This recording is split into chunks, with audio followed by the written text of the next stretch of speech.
Hello everyone, welcome to my channel Media Sutra. I am Dr. Priyanka Sachdeva, PhD in News Media Literacy, where I have conceptualized news media literacy with a validated measurement tool. The series of interview which I'll be sharing with you covers a wide range of topics which are important to understand the media today. Today we have distinguished guest Professor Nikos Panagiotou, a media expert and professor of journalism media literacy at Aristotle University Saloniki, Greece. In this exclusive interview, we dwell deep into the pressing issues of our digital age.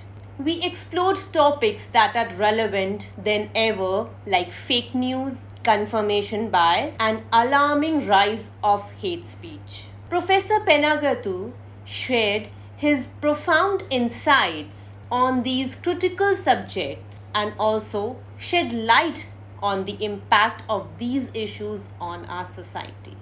In a world increasingly driven by digital technology, media literacy has never been so essential.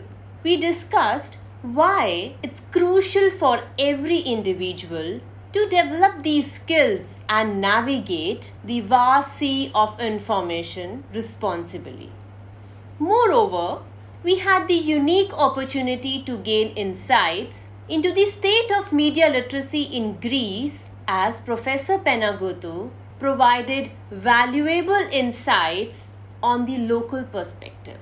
This conversation is a treasure trove of knowledge and we can't wait to share with you.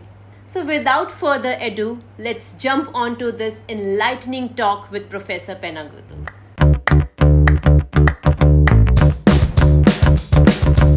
We are confronting with fake news, disinformation, confirmation bias, and now infodemic. So, sir, what educational tactics can be used to address these problems, particularly in India, to safeguard the democracy of the nation? Okay, I think that what we need to do is actually to do the following, to take the following steps. Firstly, is to include media and news literacy in formal education, but also non-formal education, to address both pupils and young generation inside the school, but also, and this is very important, users that live outside of school and are a critical factor in our effort to combat and address the challenges of disinformation. Because a mistake that we are doing it is that we emphasize a lot in young generations, especially the ones that they are already in school, but we tend to leave behind and not include into the conversation other ages that they are equally very important in our, let's say, fight against disinformation. So, said media literacy. So, sir, what basic skills do you feel that required to be media literate? Okay, the first one is to understand the new technology. So, one skill it is digital literacy. The other skill that you need to do is understand media production, how media texts are produced.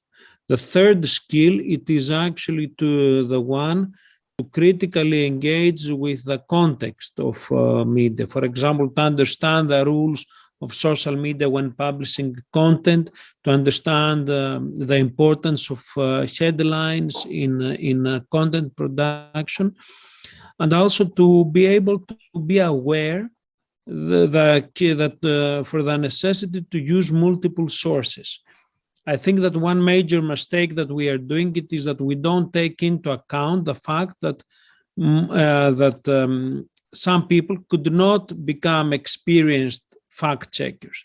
So instead of working to turn people into experienced fact checkers, what we can do it is actually promote awareness, how to try to verify the content or to be cautious in a specific type of content.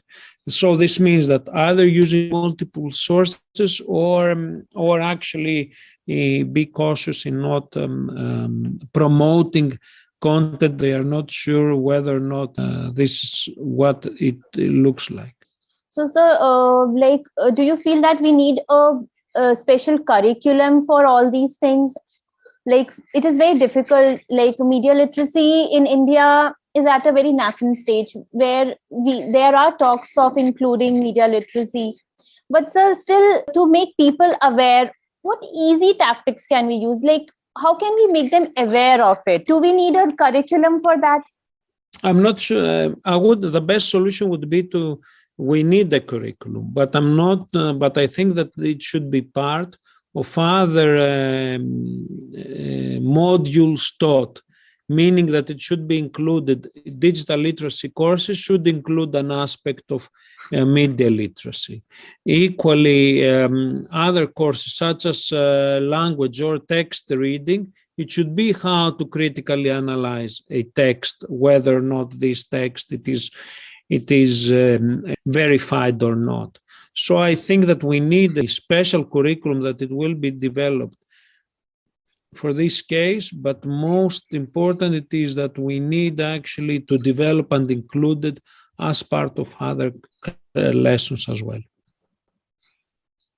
Yes, sir. So in Greece, do we have media literacy course there? Not as separate courses. We don't have it inside secondary education as well. What we do it is that we have media literacy taught into the university. I also had the honor to interview Professor Rene Hobbs. So she always says that media literacy should start at the elementary level. So according to you, at what level shall we start the media literacy courses? I do agree that we should start on elementary level, but I think that equally important we should include it. We should include these classes after a typical education as well, because one issue is how to work with young people. It should be included there. But another important element is what do we do with the other generations that they are equally, let's say, important, or they don't have these opportunities because they're outside of school. So I think that our intervention should be on a multiple level, not only in typical education, but outside. What about the older generations? What about our generations? You're much younger than me, but I mean, a generation that are older than the young ones. Yes, sir. So, like, my study is based on youth. Why I have taken youth? Because I feel that youth are the future leaders. And also, they start voting after the age of 18.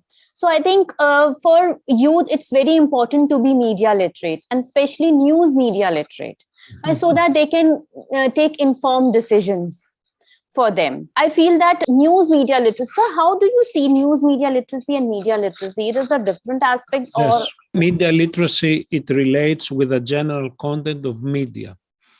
News literacy is tied and specifically developed for a specific part of the media content, which is news. How you handle news, how you take news and you integrate it in the other knowledge that you have. For example, in geography, how you understand India, how you understand Greece, how you understand USA, etc. So news literacy is related with how a person becomes more aware and critical consumer of news content, because media literacy is about it relates with the way that we use the context of media into typical and non-typical education. For example, films, in order how you take films in order to help your students understand historical issues, for example, and you show them films that have been produced in Bollywood, in Hollywood, in wherever regarding the past. This is mostly media literacy. News literacy is very targeted. In the era of changing citizenship, models of citizenship, so social mobility is seen as an important factor in creation of a vibrant society. So research also shows that there is a positive connection between social media platforms and social and political mobility. How can news media literacy help to bridge a gap between social mobility and social media networks? Mhm. So, news literacy can greatly help in this case by, for example, targeting hate speech, by combating hate speech, by combating disinformation, the second thing. And thirdly, by promoting awareness regarding the limits of social, regarding the codes of practice when you are online. So we have three elements. The first one is combating hate speech, which is very important in social mobility, because if you allow hate speech circulating around social media, it means that you exclude certain percentages of people. Secondly, by addressing disinformation that targets negative stereotypes against other people. And thirdly, by promoting a code of ethics regarding the use and the online behavior in social media. So can we say that social mobility is a part of civic engagement or civic empowerment? Yes, this is what I argue in my article regarding news literacy, that we call it citizen pedagogy, meaning that we actually educate people to be informed citizens, as we have mentioned before. When we talk about the decisions, it is not only political decisions, but there are so many other decisions which a citizen has to take and be media literate. So, what policy interventions do you propose for the digital driven societies?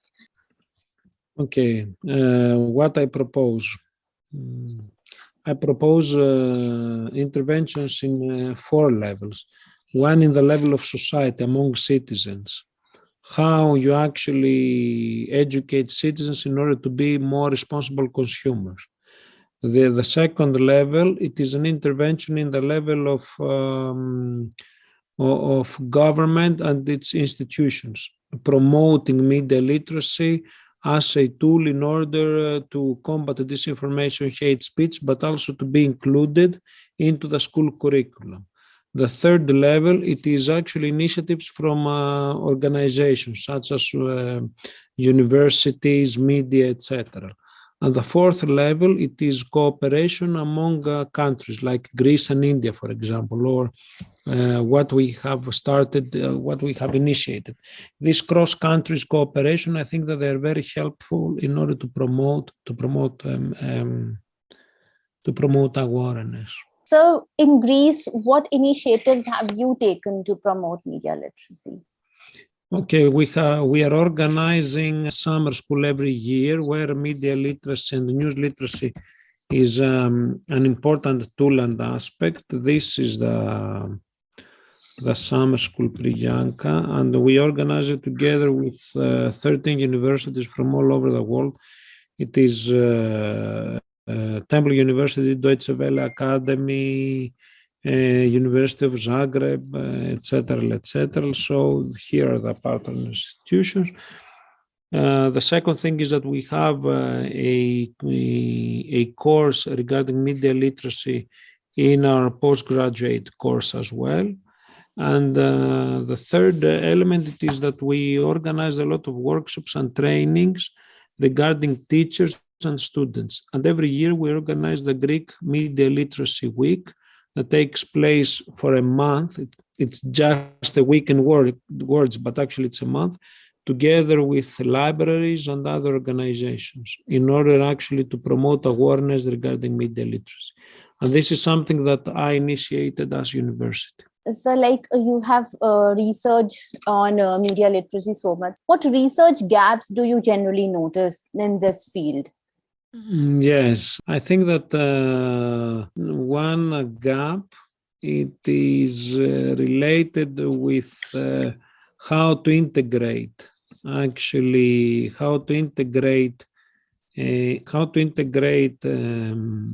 media literacy into education. The second gap, it is how to do that in different educational settings. The other gap, it is actually how to to work on regarding actually how to explore different, let's say,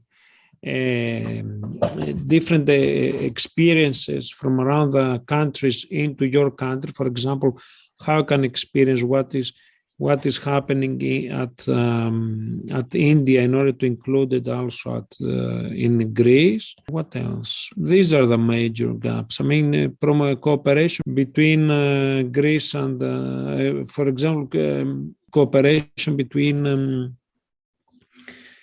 countries and how to include actually these different experiences into a coherent, let's say, element. Yes, sir.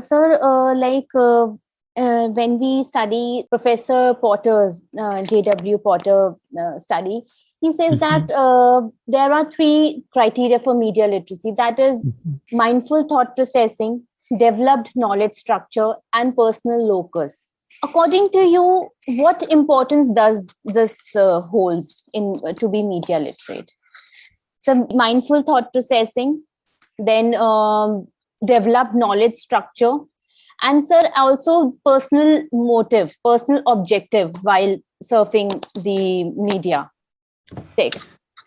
Yes, why? I think that there are 2 elements. One are personal motives, and the other one it is the technology itself, that it becomes more and more attractive and engaging and engages the user. This is an element that we always should have in mind, that how engaging is technology in order to engage the users, that the advances in technological aspect is not being followed on similar, let's say, research from social sciences in order to understand the impact that these technologies have in the audience.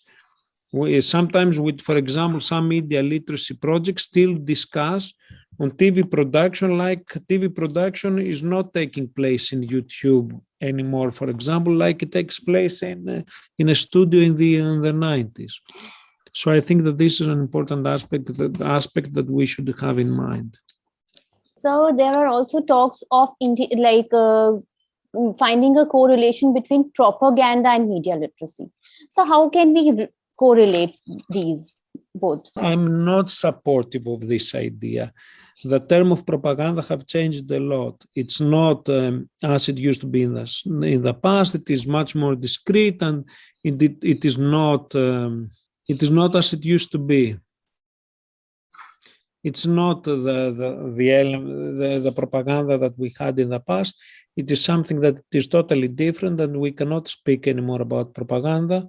But what we can speak about it is hybrid information, hybrid tools of information, disinformation, etc. It's not propaganda. It might have been a term used to be in the 80s now, or till or even beginning of 2000. Now I think that it is either disinformation or distortion of truth, because what we're dealing is that we don't have one medium now, we have more than one medium. So it is difficult for someone to say he will do his propaganda, but media literacy is much more than that.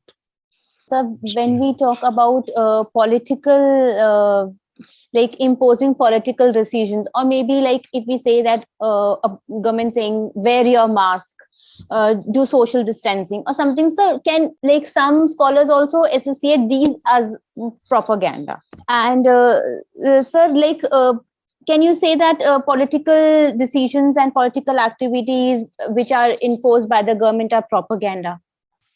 Yes, but it's not like we will discuss that in the terms of the 40s or the 60s or the 70s. We would say it is a state propaganda. It is a one-sided truth. Propaganda, it means that you say something and they don't have the means or the tools to check whether or not it is true. For example, what is happening in China, because it is difficult to check. All the other media are prohibited. But in India, for example, or in Greece, despite, let's say, the propaganda or what the official communication of the government, we still have a lot of mediums in our disposal to check whether or not governments are saying the truth. So we have to use the term only for these totalitarian regimes, like in Belarus, like in China, that they do not allow other mediums to be present. So it is difficult now to speak in the way that we would speak in the past as propaganda. We would just, because there are other mediums that we can be informed from. Yes, sir, truly, sir. And sir, because of social media and everything, people are getting information from so much more, exactly.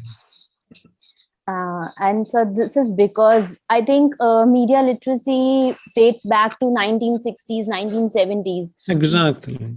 But due to this digital media, it has come into the forefront, and people are realizing somewhere that they should be media literate, but somewhere we feel that it is quite far. The journey seems to be quite long, where everyone will be media literate. And I think all the countries are contributing to for students to be media literate, or the citizens to be media literate. I request you to kindly share a short message for the youth who are plugged with social media messages and receiving news online. So you want me to give you like short messages?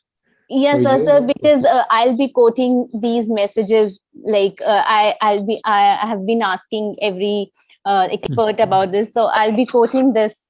Okay, so one message it would be wise, be information wise, and be news wise. This is one quote. The other one, it is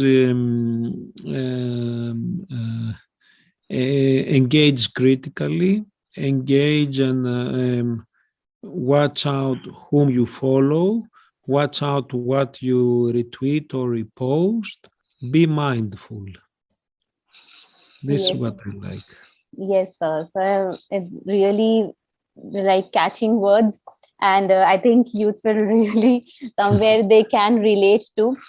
Sir, one thing I would like to ask, like, is there any instances in Greece which happened due to misinformation, disinformation, fake news, which really impacted the society? Yes, during COVID-19 we have seen an explosion of disinformation, and that impact the society, and also there were negative stereotypes against action, as well as during the refugee crisis. There were also a lot of fake news against the refugees, where we have seen an explosion, especially trying to exploit the religious sentiment against the refugees because they're Muslims, etc., etc. So we have seen a lot of religious-based disinformation. Plus, there is a need due to COVID-19 situation and the explosion of use of online information that we need to educate much more kids and much more the older generations on how to use this news. Yes, sir. I think the situation is same here also in India. We were facing infodemic, and because of that, there has been a lot of information about the treatment at home, medications, and everything. And people were believing all these things, and they were trying to do all the things at home also. Like one of the disinformation I'll share that there one said that there's a cow urine, if you drink that you'll not get COVID. Yes, exactly. So these kind of information were coming through, and where really I feel that it may be anything else also in future years which may impact the society. I think media literacy is really important aspect, and we can all work together to combat this. Thank you so much, sir. As we wrap up this enlightening conversation with Professor Nikos Panagiotou, I want to extend my heartfelt gratitude for joining us today. We have delved deep into the media literacy world, digital media, and the societal challenges we face in this digitally driven age. Professor Panagiotou has provided valuable insights and perspective that undoubtedly resonate with the viewers from all walks of life. I hope you found this discussion informative and thought-provoking as we did.